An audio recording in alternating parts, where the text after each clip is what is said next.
Сегодня я хочу вас познакомить с необычной, невероятно клевой и дорогой клавиатурой Iris. Она является представительницей раздельных клавиатур в форм-факторе 60%. Обладает алюминиевым корпусом, алюминиевым плейтом, силиконовой шумкой, красивым внешним видом и весьма непристойной ценой.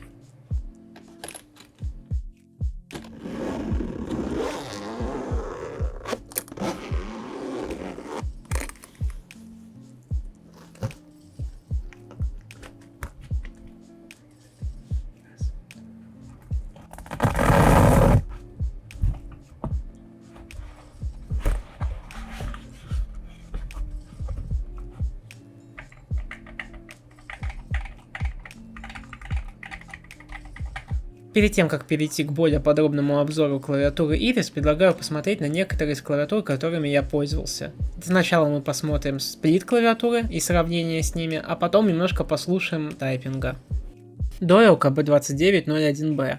Одна из самых интересных и спорных клавиатур. У нее Gasket Mount, тики-энкодеры, алюминиевый корпус, FR4 Plate, два экрана. Из минусов: не соединены две половинки, по сути они представляют собой два отдельных борда, никак не связанных между собой. Закрытая прошивка. У продавца было указано, что она с поддержкой QMK VA, но по сути VA здесь старой версии 1.3.1. Репозиторий прошивки клавиатуры закрытый, изменить ее как-либо нельзя. Bluetooth работает очень паршиво, и по сути мы имеем обрубок, с которым ничего нельзя поделать. Большинство фишек, из-за которых полюбили VA, VAL, QMK, здесь просто не будут поддерживаться. Но у этой клавиатуры отличный форм-фактор, великолепный звук, достаточно большое количество клавиш, приятный внешний вид. Из эргономичных проблем могу выделить то, что мне не очень было удобно тянуться до верхних крайних клавиш мизинцем и указательным пальцем. Следующая клавиатура Ergo Heaven K3. Ее любят за очень популярный форм-фактор 60%. Он удобен почти всем. Для перехода с обычной клавиатуры идеальный вариант. Также за основу здесь взята плата Sofia. Она модифицирована Ergo Heaven и несовместима с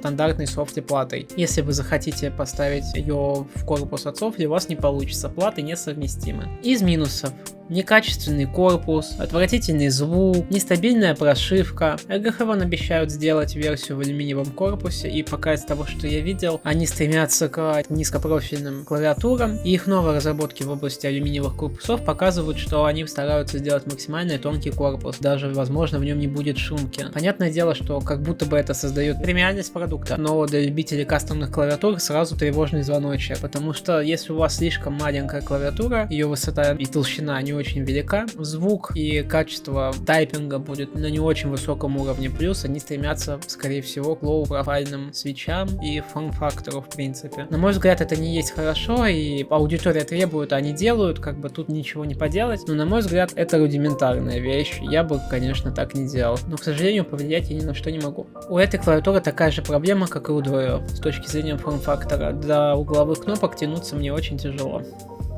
Следующая клавиатура — это Dactyl. Dactyl также меня не устроил за своей громоздкости, чрезмерного количества клавиш, плохого тайпинга и пластикового корпуса. Самый большой минус клавиатуры Dactyl — это пустоты внутри корпуса, которые я пытался заполнить разными материалами, шумкой, пупыркой. Все это, конечно, улучшило тайпинг и звук. По итогу все равно это не идеально, все равно слышен гул, потому что пустота внутри корпуса прям ощутимая. Отличие этой клавиатуры от остальных — ее изогнутость, то есть сами свитчи находятся под уклоном. Также там кластер тоже находится в другой плоскости.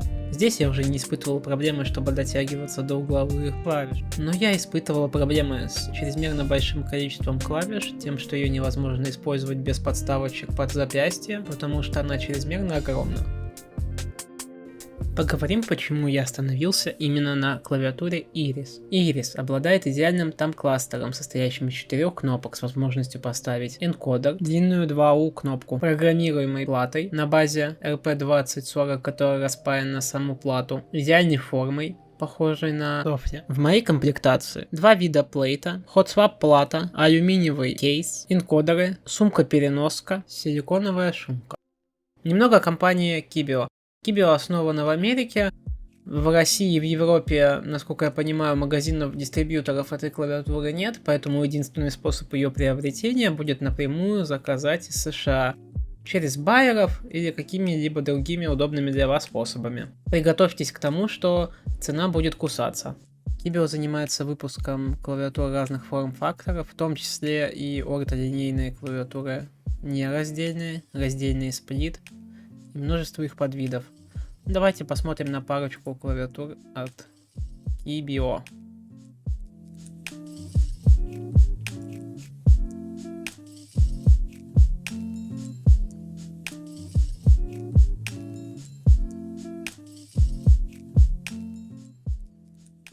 Немного поговорим о различных вариациях клавиатуры Iris, которые доступны для покупки. Это low profile с металлическим корпусом, это просто металлический корпус с обычными MX свечами, это большой корпус, как у меня, алюминиевый, это возможность взять плату просто без корпуса, можно взять просто алюминиевый кейс.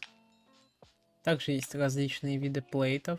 Они не подходят и несовместимы с алюминиевыми корпусами. Допустим, вот в моем алюминиевом кейсе идет сразу вот такой плейт. И в комплекте из другого материала еще вот такой. Остальные с сайта несовместимы.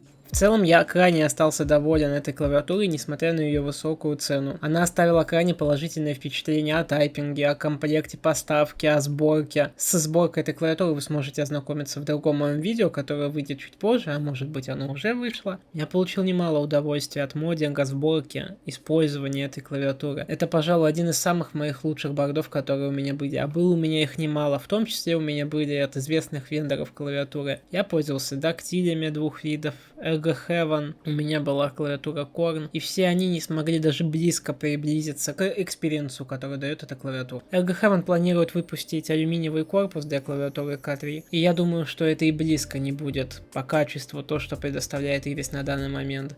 Ведь у них очень качественный налитой корпус, грамотно подобранные материалы и большой опыт. Я ничего против компании Ergo Heaven не имею, но то, что они делают за последнее время, вызывает очень много вопросов. Качество материалов, которые они используют, качество печати и также качество софта, который они делают для этой клавиатуры. Все это вызывает вопросы. Но я желаю ребятам удачи и надеюсь, у них все получится. И их производство выйдет на новый доселе невиданный уровень.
Итоговый сетап у меня состоит из плейтов, я выбрал алюминиевые, свечи у меня In-Ear Holy Panda, кейкапы у меня керамические. Почему тебе не нужно покупать эту клавиатуру?